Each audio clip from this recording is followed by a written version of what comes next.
Ginger.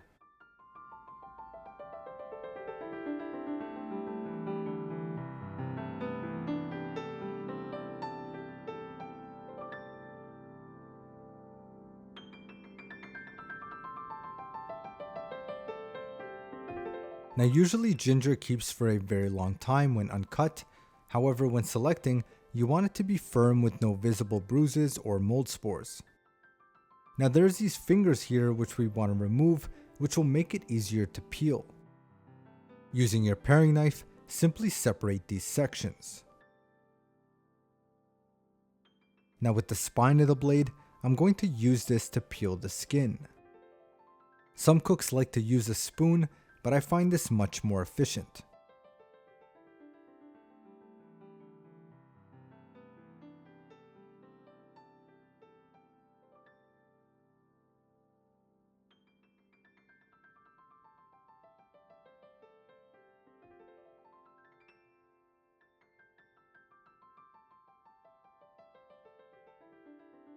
And there's our clean ginger. The first method is to slice in tranches.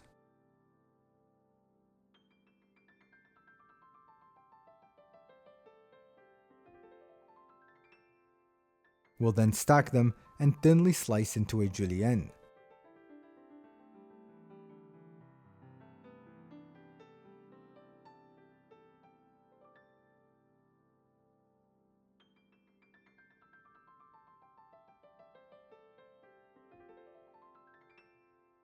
We can then turn our pile and dice into a brunoise.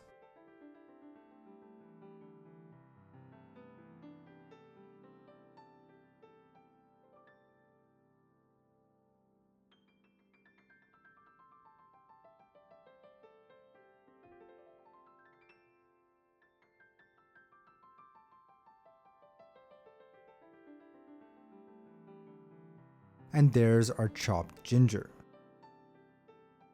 Next is to slice into really thin tranches, which you can pickle and is widely used in sushi.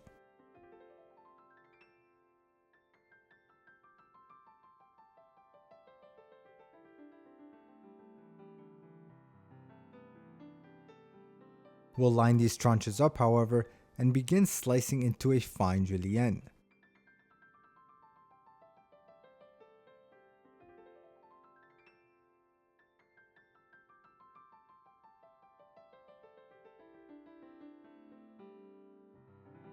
You can now use these thin strands as a garnish over top Thai curries.